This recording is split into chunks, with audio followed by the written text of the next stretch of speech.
Welcome to our deep dive today. We're going to explore, this fascinating concept from ancient Chinese military strategy.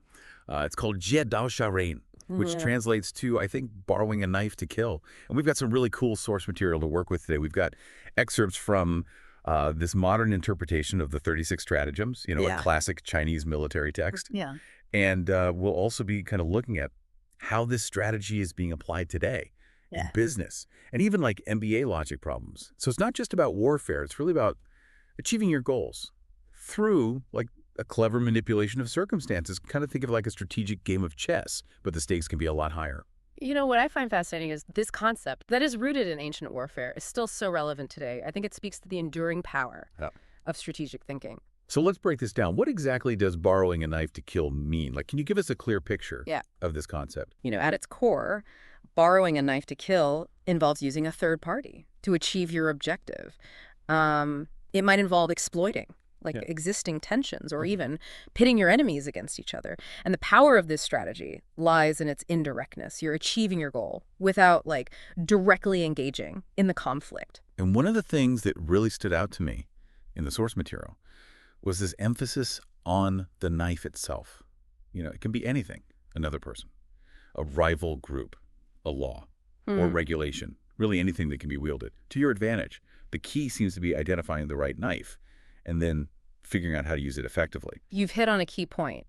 It requires a deep understanding of the situation, the motivations of the people involved, and all the forces at play. It's only then that you can effectively identify and utilize the right knife to achieve your aim. This all sounds a bit like something Machiavelli would come up with. I'm curious, based on what we're seeing in these sources, do you think there were any situations where this strategy crossed an ethical line? Or is it all about how it's applied?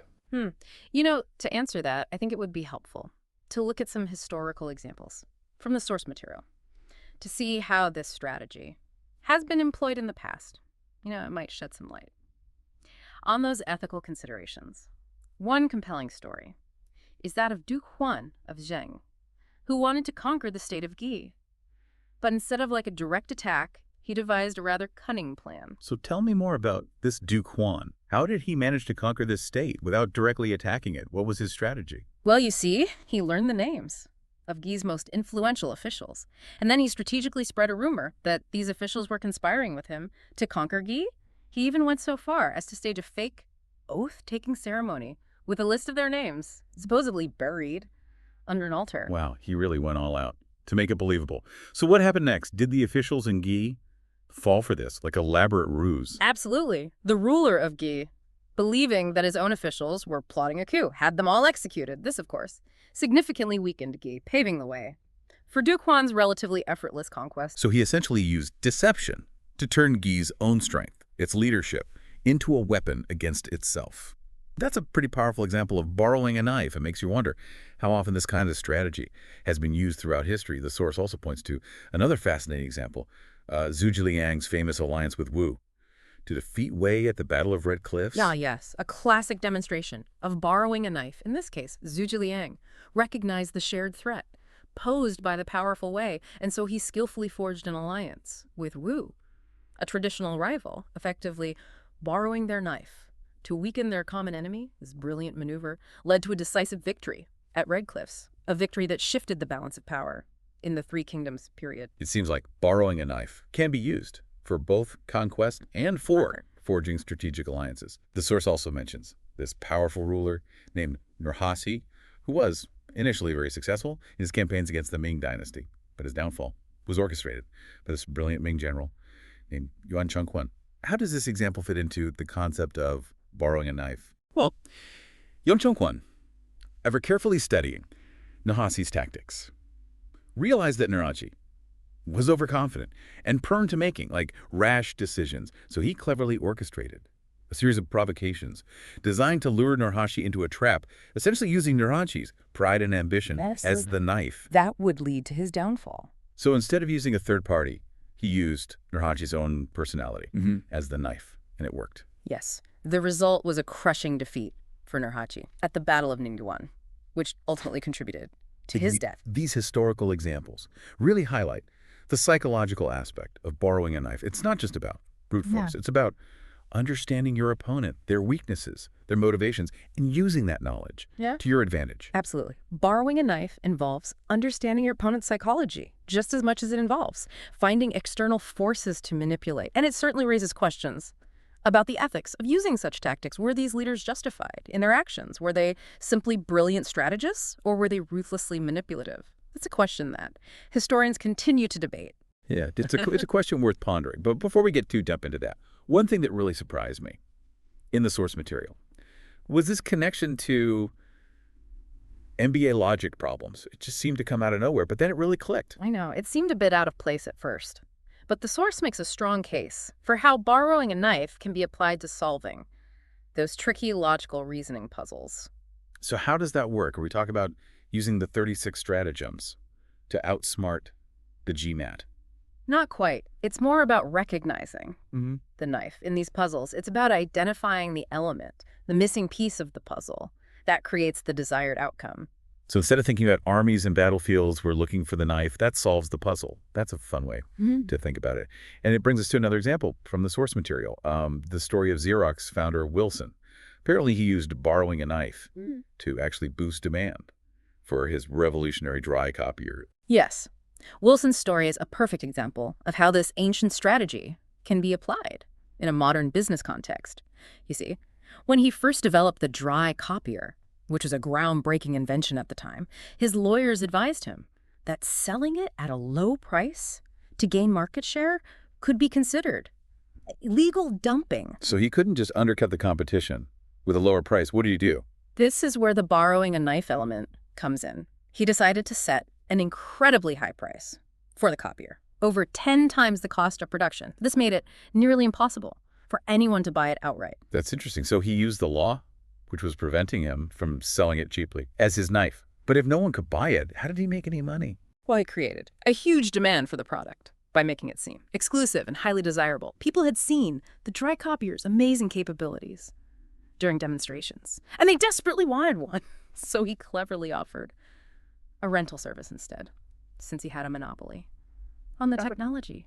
And the high price perception was already established. People were more than happy to pay a premium to rent these coveted machines. That's incredible. He turned a potential legal obstacle into a massive business advantage.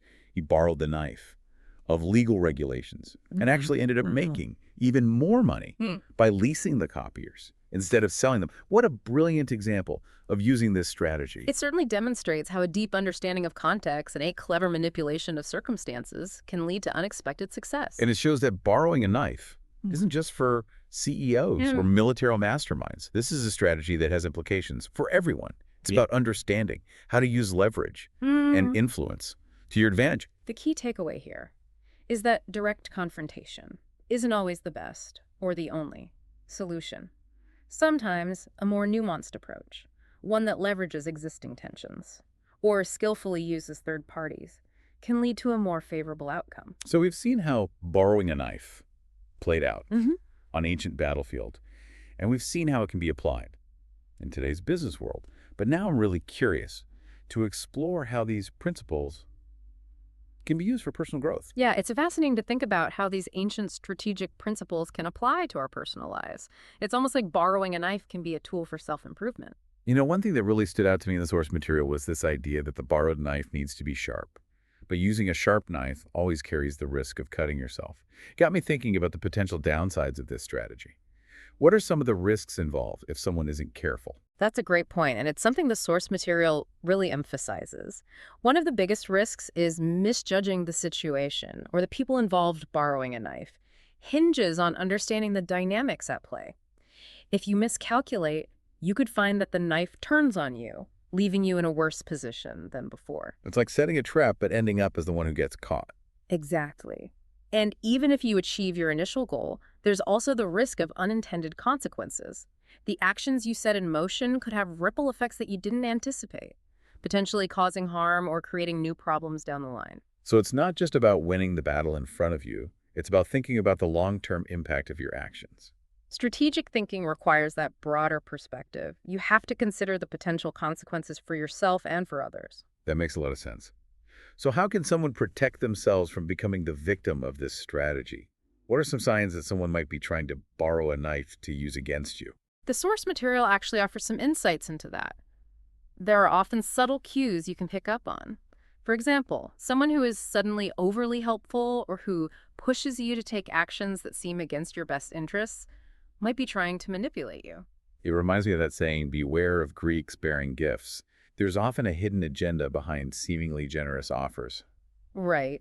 Another red flag is when someone tries to stir up conflict between you and others, hoping to benefit from the fallout. So being aware of those tactics is the first step in protecting yourself from becoming a pawn in someone else's game. Exactly. Knowledge is power, especially when it comes to understanding the subtle art of manipulation. We've been talking about these grand historical examples, and I'm curious, based on your own experience, how often do you see borrowing a knife being used effectively in everyday life? Is it as common as we might think? I think it's more common than we realize. It might not always be as dramatic as the historical examples, but the underlying principles are often at play in negotiations and business dealings, and even in our personal relationships. Can you give us an example of how that might look in a more everyday setting? Sure. Imagine a workplace where two colleagues are both up for a promotion. Instead of directly confronting each other, one colleague might subtly borrow a knife by strategically highlighting the other colleague's weaknesses to their boss during casual conversations. So they're not directly attacking their colleague, but they're subtly influencing their boss's perception of them. It's a much more indirect approach. Precisely. And if it's done skillfully, it can be a very effective way to tip the scales in their favor without ever having to engage in a direct confrontation. That's a perfect example of how borrowing a knife can be used in a subtle yet effective way. It's not about brute force. It's about understanding leverage and influence. And that's what makes borrowing a knife such a fascinating concept. It requires a keen understanding of human psychology, a knack for strategy, and a willingness to operate in the shadows. It's definitely not a strategy for the faint of heart. But as we've been discussing, it's a strategy that can be applied in so many different areas of life. And as with any powerful tool, it's important to understand both its potential and its perils. You have to use it wisely and ethically. We've covered a lot of ground today, from ancient warfare to modern business tactics, and even the potential for using this strategy for personal growth. It's been a great discussion. I think our listener has gotten a pretty good crash course in borrowing a knife today. Before we wrap things up, I want to leave our listener with a final thought. We've been talking about the knife as another person, a regulation, or even an opponent's weakness. But what if the most powerful knife you can borrow is actually yourself? What if you could use the principles of borrowing a knife to overcome your own limitations? That's an interesting way to think about it. It's like using the strategy to outmaneuver those self-sabotaging habits or fears that we all have. Exactly. We all have those inner voices of doubt, those moments of procrastination, those times when fear holds us back from taking action. What if we could borrow a knife to silence those voices and reach our full potential? It's a powerful way to reframe this strategy. Instead of manipulating external situations or other people, you're using the principles of leverage and influence to overcome your own internal limitations. It's almost like a mental judo move, using your own resistance against itself. I like that analogy, and it really aligns with that key principle we discussed earlier, understanding the psychology of the situation. In this case, the situation is your own mind, and the opponent is that inner critic that holds you back. So how can someone apply this to their own life? What are some practical ways to borrow a knife to overcome those self-sabotaging tendencies? Well, one effective way is to create external systems of accountability. It's like borrowing the knife of commitment from others. If you tell your friends about a goal you're working towards, or you join a group with shared objectives, or even if you hire a coach, you're essentially leveraging their support to push yourself further than you might on your own. It's like outsourcing your willpower in a way. You're using the power of social pressure or external expectations to overcome your own inertia. Exactly. And another powerful knife you can borrow is knowledge. If you're struggling with a particular challenge, immersing yourself in learning, reading books, taking courses, seeking out mentors can provide you with the tools and strategies you need to overcome that obstacle. It's like borrowing the wisdom and experience of those who have already faced similar challenges. Precisely. And that knowledge can become the sharp knife that cuts through your self-doubt and gives you the confidence to take action. This has been such a fascinating conversation. We started with an ancient Chinese military strategy, explored its modern applications, and now we've come to this incredible idea of using borrowing a knife as a tool for personal growth. It's amazing how these ancient principles can still offer so much insight and practical wisdom in today's world. So to wrap things up, I want to leave our listener with one final thought. Think about an area of your life where you feel stuck or maybe held back by your own limitations. What knife could you borrow from yourself, from others, or from the world around you to overcome that obstacle and reach your full potential? Yeah, it's a question worth pondering, and I have a feeling that the answer might surprise you. Thanks for joining us on The Deep Dive. We'll be back next time with another exploration of powerful ideas that can help you navigate the complexities of life.